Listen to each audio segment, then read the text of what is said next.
Today we want to talk about a direct proof. So how do we prove things directly? So let's talk a little bit about the truth table first, and let's review this. So we talked about the truth table for P implies Q. What does it look like? Well, it looks like this. You have P, and we have Q, and then we have P implies Q. And so we know if P is true, true, and false, false. We have four outcomes because we have P and Q, so two choices for P, two choices for Q. Give us four outcomes. And then here we can write TF and TF, and this gives us all of the possible outcomes. And then for P implies Q, we know if P is true, then Q needs to be true. And so this is actually a true statement. And then if P is true but Q is false, that's a false statement, because P is supposed to imply Q, so if P is true, then Q needs to be true. And then the other two statements, since P starts off being false, it doesn't matter what Q is, these are both true. And again, we talked about this and how we can use the example. If my my teacher said, if I pass this exam, then I will pass the class. So here, if it's true you pass the exam, then it's true you pass the class. So the teacher didn't lie. Here, if you pass the exam, but you didn't pass the class, then the teacher lied, so that's why that's false. And these are true because what this says is that you didn't pass the exam, but you did pass the class. So the teacher didn't lie here, right? Because the teacher said if you pass the exam, then you will pass the class. They didn't say anything about what would happen if you failed the exam, if you'll still pass or not. And then down here again, you failed the exam, and it turns out you failed the class, but that's also a true statement because the teacher didn't lie. You failed the exam, and so the teacher said if you pass the exam, then you'll pass the class. Again, they didn't say anything about whether you fail the exam, what will happen. So what we need to do when we're proving a statement, an if-then statement like this, a conditional statement, we need to prove this. So if P, oops, wrong one. We need to prove this. If P is true, we want to show Q is true because we're trying to show basically this here. So let's do an example to get a feeling for this. And so here's the example.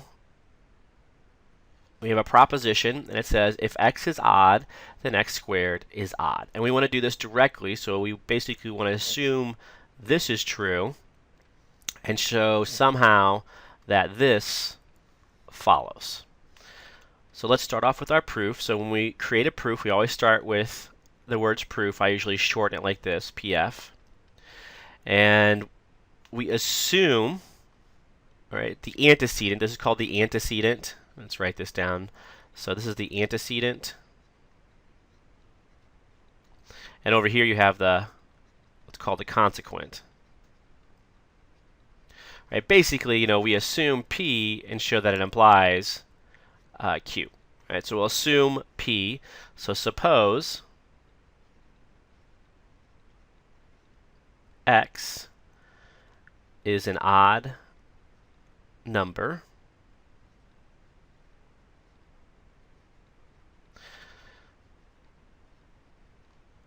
and then we want to create a couple more statements that in the end we can end with this final statement, which is therefore, and I use these three little circles in a triangular format for therefore. So therefore, x squared is odd. So that's how we want to end. So in a direct proof, you always assume the antecedent or assume P, and then in the end, you'll conclude the consequent, which here is Q. And so how do we get there? Well, suppose x is an odd number. So now what do we know about x? All right, so then x is equal to 2a plus 1, where a is an integer, is the element of the integers. All right, this is by the definition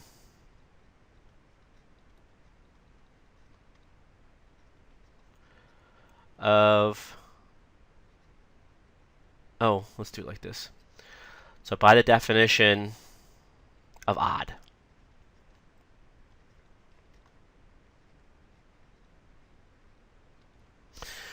All right, then notice that. So notice what?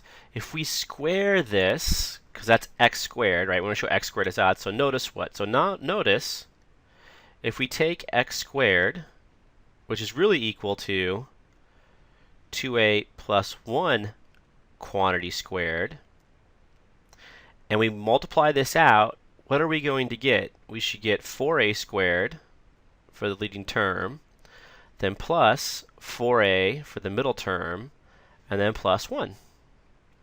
And then we can rewrite this in this form, so we can actually factor out a 2, because I want to show that this is actually an odd number. It's clearly odd, right? That's even, plus 1. So it's definitely odd, but we want to show that by using the definition of odd. So what we'll do is we'll factor out a 2 here, so we get 2 times 2a squared plus 2a, and then all plus 1.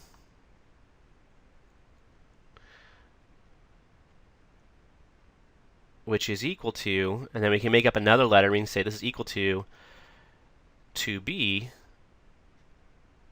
plus 1. Right, where b equal to 2a squared plus 2a is an element of the integers. I'm going to move this down a little bit.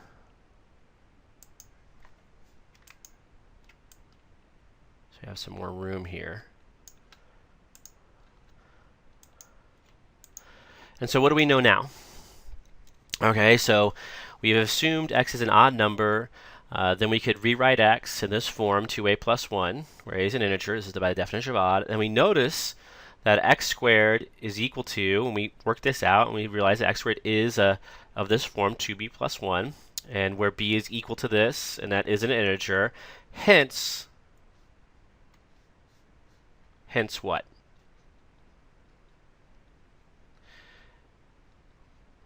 Hence x squared, which is equal to 2b plus 1, is an odd number.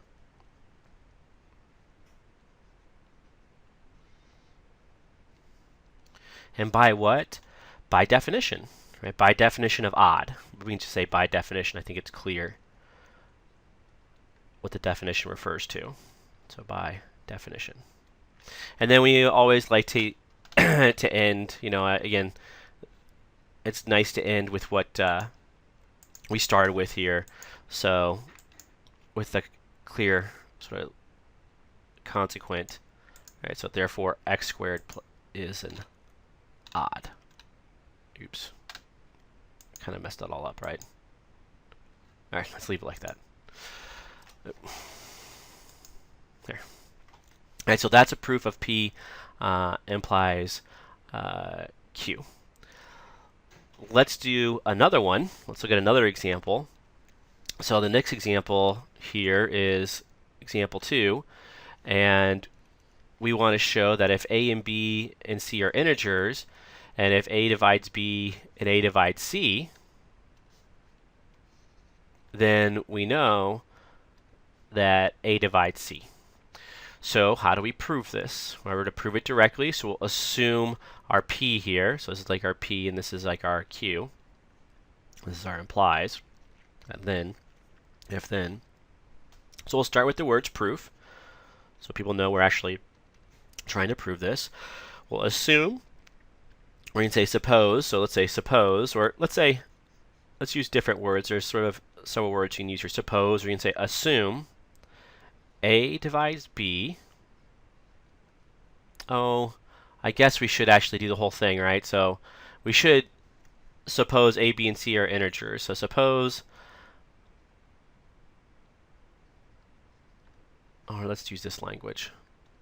Let's just say let, since they use the same language, well, let a, b, and c be integers. We'll start like that, and then we'll suppose or assume. I'm just trying to use different language here, just to mix things up just a little bit. But you can always start with the same thing if you want to. So then we'll assume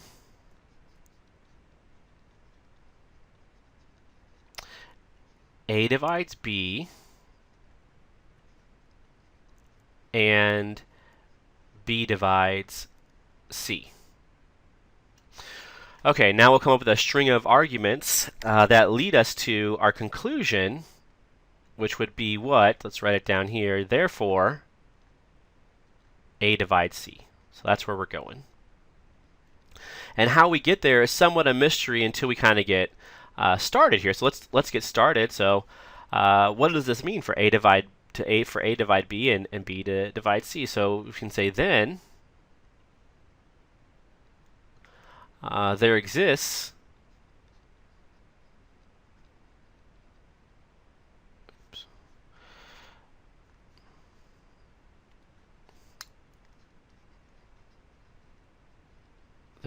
what? There exists two elements. Let's say there exists an X and a Y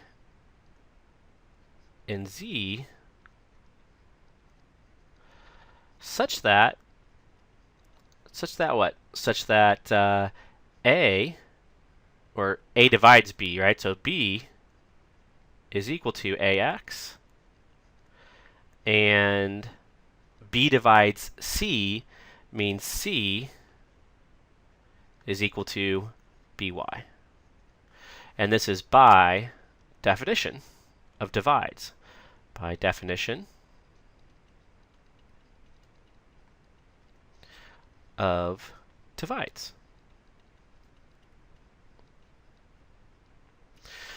And so now what? So remember, we're trying to show that A actually divides C. So maybe over here is some scratch work. I'll say, what does A divide C kind of mean? Okay, that means that C is equal to A times some Z, right? Where Z is an integer. That's what we mean by A divides C. So what we need to do is show that C is equal to A times some number. So let's do this. Let's notice what? Notice that C, which is equal to B times Y, is also equal to, and you can see this, because remember B up here is the same B here, and it's equal to A times X. So what we can do is we can say, notice that this is equal to A times X, and then times Y, which is the same thing as A times C, right, where Z is equal to X times Y, which is certainly an element of the integers because the integers are closed under the operation of multiplication. Okay, and then from this step right here, we can basically end it. If you want, we could say a hence, but we actually say therefore A divides C by definition.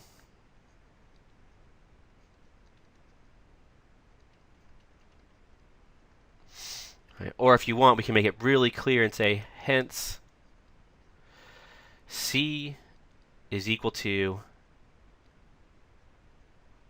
AZ, which implies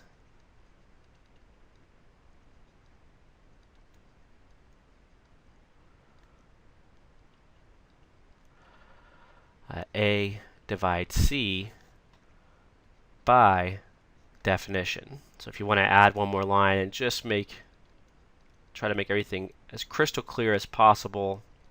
And of course, the definition refers to the definition of divides, but again, it's clear at that point what we're referring to. And then we can actually, if you wanted to, we could actually erase this. So therefore, A divides C at the very end. All right, and that's it.